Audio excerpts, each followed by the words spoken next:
এই যে রাজ্যে কোনো মুঘল পাঠানদের নাম থাকবে না, সমস্ত কিছু কোনো মানে আপনার হচ্ছে সমস্ত কিছু অমুসলিমদের নামে হবে, বিষয় কি?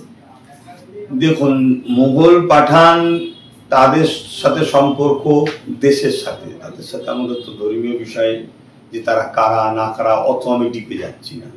তারা এই দেশকে শাসন করেছে, এই দেশকে সাজিয়েছে, ইতিহাস এটা বলছে।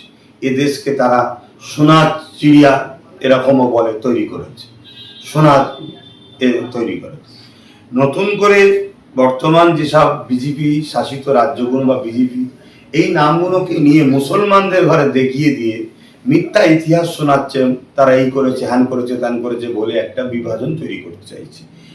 আজকে কেউ যদি ক্ষমতার জন্য মনে করে যে মুসলিম নামগুলো মুছে দেওয়া হবে, অমুসলিমদের নাম দেওয়া হবে, আমার মনে হয় ওই টিএমসি যেমন রাস্তা দেখিয়েছিল লুটে পুটে ভোট করে লাও, সেই রাস্তায় আজকে যেমন বিজেপি আসছে, কালকে আবার কেউ আসবে লুটে পুটে কাউকে তেড়িয়ে দিয়ে, তো সেই ধারাবাহিকতাই চলবে।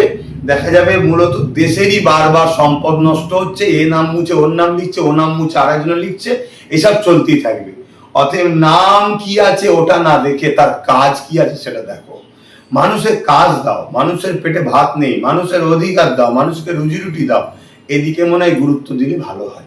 এবারে আমার কথা যে সরকার নেবে, আর সরকারের যারা ভক্ত রয়েছে তারাও তো নিজেরাই বলছে আমরা তো পেটের জন্য, রুজি রুটির জন্য গ্যাসের দাম কম, তেলের দাম করো, এর জন্য সরকার আনেনি। আমরা এনেছি মোল্লাদের সাইজ করবে সরকার। তো মোল্লাদের সাইজ করতে গিয়ে তারা যদি নিজেরা সাইজ হতে চায়, সেটা তাদের স্বাধীনতা, তাদের ব্যাপার। মুখ্যমন্ত্রী বলছেন যে শওকত মোল্লা, জাহাঙ্গীর খানের মতো খুনিদের শাস্তি হবে, কেউ বাঁচাতে পারবে না।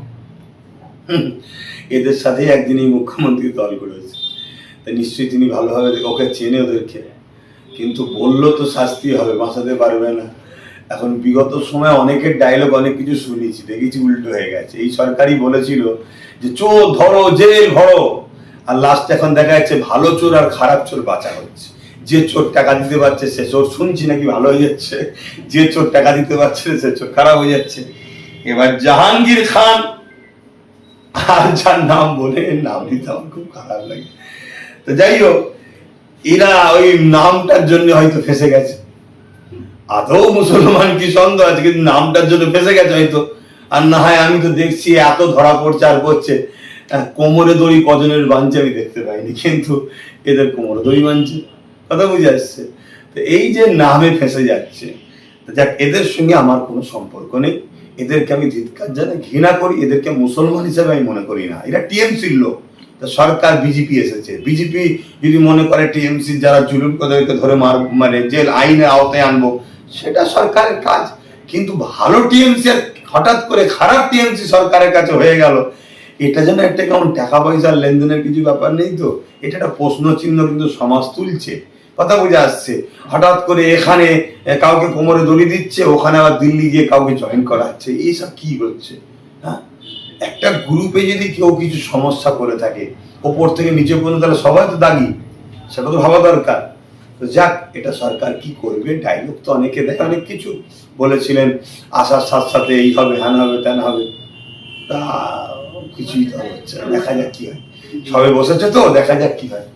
মন্ত্রী বললেন যে তামান্না, আনিস খান এবং যে তিলোত্তমা মারা গিয়েছিল তাদের খুনির শাস্তি হবে একেবারে বিধানসভা অধিবেশন থেকে বললেন, এ বিষয়ে কি বলবেন?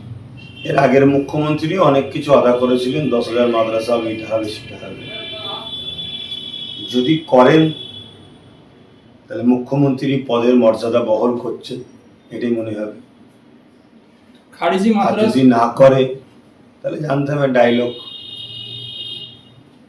এই যে মাদ্রাসায় বরাদ্দ 61% টাকা কেটে নেওয়া হলো, মুখ্যমন্ত্রী বাজেট অধিবেশন থেকে বললেন। মাদ্রাসার বরাদ্দ না সংখ্যালঘু? সংখ্যালঘু বরাদ্দ থেকে 61% টাকা কেটে নিয়েছে। তো সংখ্যালঘু সম্প্রদায় যারা আছেন, মুসলিম, শিখ, ইসাই, পারস্য, আরো যারা আছেন, সবাই ঐক্যবদ্ধ হয়ে এই বিষয়টা নিয়ে আন্দোলন করা দরকার। তবে আমি মনে করি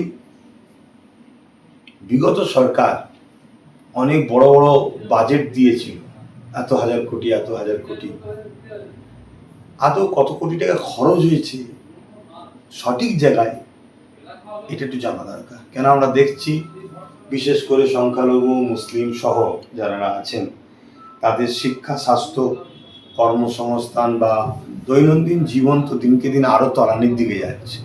এত টাকা বাজেট করে আর সেই টাকা বিগত সরকার হাতে লুটে ফুটে তাদের আমলা চামলারাই খেয়েছে। বর্তমান যে সরকার 61% কেটে নিয়েছে, কেন সে তো নিজেও বলেছিল যে মুসলমানদের উন্নয়ন করবো না।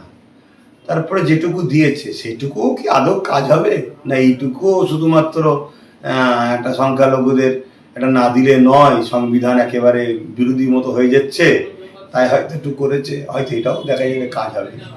যদি কাজ হয়, বাজেট যদি কম হয়েও যদি যতটুকু হয় ততটুকু যদি হয় তাহলে জানবো ঠিক হচ্ছে। না ভাই, বাজেট অনেক বড় হবে আর কিছু হবে না, কান খুশি করে তো শুধু লাভ নাই, শুনে হাকিকাতে কতটা হয় সেটা দেখতে হবে। বিগত যারা সরকারে ছিল তারা খারিজি মাদ্রাসায় মুসলিমদের অশিক্ষিত করে রেখেছে, ওই জন্য এখন মানে খারিজি মাদ্রাসার কোনো দরকার নেই এমনই প্রস্তাব তুলছেন। দেখুন, আমার বক্তব্য একটাই জায়গায়, টাকা রিপিট উপিট, টিএমসি বিজেপি টাকা রিপিট উপিট। বিজেপির লোকেরাই বলেছে টিএমসি কে আমরা প্রতিষ্ঠিত করেছি, আর বিজেপির নেতারাই বলেছে যাহা টিএমসি তাহা বিজেপি। তো সেই জায়গায় এই কথাটা যাতে আজকে বিজেপি বলবে তার আগে থেকে টিএমসি কে দিয়ে চাষটা তৈরি করেছে। টিএমসি কে দিয়ে মাদ্রাসা শিক্ষাকে ধ্বংস করেছে, শিক্ষক নিয়োগ বন্ধ করেছে, ভ্যাকান্সি পদগুলোকে খালি রেখে দিয়েছে, উপযুক্ত শিক্ষা দেয়নি, আর দেয়নি, যাতে করে এরা চলে আসার পর এটা বলতে পারে। কিন্তু আমি এতটুকু মনে করি মাদ্রাসা এটা আরবি শব্দ যার বাংলা মানে হচ্ছে শিক্ষা কেন্দ্র, স্কুলও বলতে পারি, কথা বুঝেছে, শিক্ষা কেন্দ্র। সেই শিক্ষা কেন্দ্রে যেগুলো সরকারি ফান্ড দ্বারা চলে সেখানে স্কুল কলেজ বাংলা যে বোর্ড আছে, হায়ার সেকেন্ডারি বা মাদ্রাসা স্কুল বোর্ড, সেই স্কুল বোর্ডে যা শিক্ষা দেওয়া হয় সবটাই দেওয়া হয়। শুধু কিছু বেসিক ধার্মিক শিক্ষা, কয়েকটা কিতাব বই আর ব্যক্তিগতভাবে কয়েকটা বাড়তি আছে, বাকি সবটা স্কুল কলেজের একই রেজাল্টের মান, একই শিক্ষা দেওয়া হয়। কিন্তু সেই জায়গায় যদি শিক্ষক না দেওয়া হয়, তা যদি ঠিকভাবে ব্যবস্থা না করে, ট্রিটমেন্ট না করে, তদারকি না করে, তার জন্য তো হুকুমত দোষী, প্রতিষ্ঠান কেন দোষী হবে? তাহলে প্রতিষ্ঠানকে ইচ্ছা করে এই জায়গায় নিয়ে এসে বিজেপির হাতে যাতে প্রতিষ্ঠানগুলো ধ্বংস করে দেওয়া যায়, বন্ধ করে দেয়, এটা তাহলে বিগত সরকার চেষ্টা করেছে। তা দুজনে সেই সেটিংয়ে কাজ করছে।